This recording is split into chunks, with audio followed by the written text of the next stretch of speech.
Hello from Switzerland. So this is my daily update. I just went grocery shopping. So this is what grocery shopping looks like solo traveling, at least for me.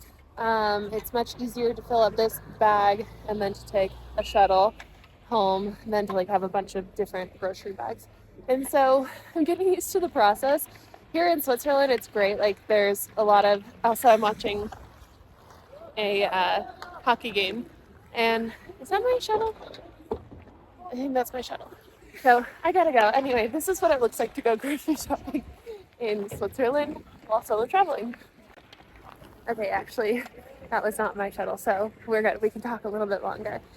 So, anyway, the first place that I stayed for a month and a half was Italy, and that was not as fun doing the whole grocery thing because I was staying on Lake Como in a town called Verona, and it's very, very small and quiet, especially at this time of year.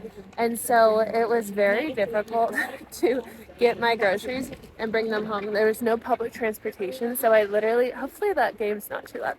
I literally had to like climb straight up a mountain with my backpack, and I didn't have this backpack at the time. This one's cool. Like, tell me how cool this is. I look pretty sick right now, right? No, the last one I had was like a secondhand one. There was no pads in the backpack. Not backpack. What are they called? Straps. And so it was very uncomfortable. This thing was broken, so it didn't like hold all the weight. And then I would go straight uphill.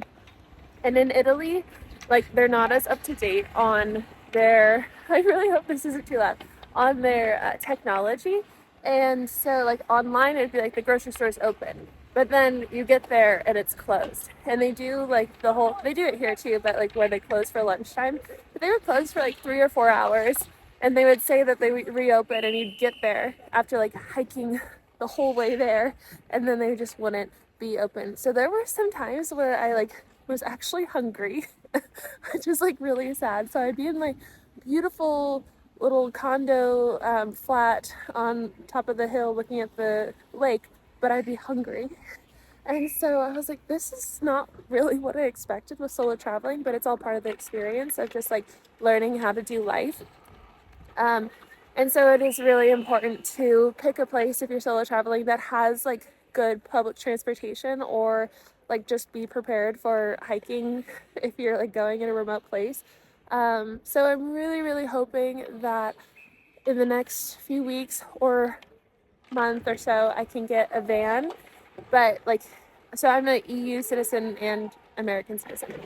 But even with the citizenship in Ireland, it's still very hard to figure out how to register a van. And so I could do it in Ireland, but the vans that I want are in France. So I would have to drive it over to Ireland, register it over there, potentially pay more taxes and stuff. So I'm going to try and register in France and also just become a resident of France and whatnot. So it's a whole process. My hands are so cold. So we'll see. I have my eyes on this one van that I really, really like. It'll require some work to it, but it would be nice to like make it a little personalized. Like most of the build is done already, but if I can do like the rest of it, it'll like feel very good. So we'll see, maybe some van content coming up. But either way, I'm really enjoying this travel. I think the hardest part is just like missing home and missing my friends. But I'm hoping that when I have the freedom of a car, I'll have more freedom to hang out with people, because I still am at the mercy of like public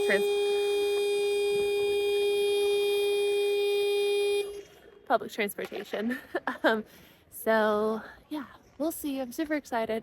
There's no really end date in mind for this. It's like the process is looking for a place to call home, however long that takes. And it's almost been 3 months so far. So I imagine maybe traveling for a year, but if it's van life, it could be longer.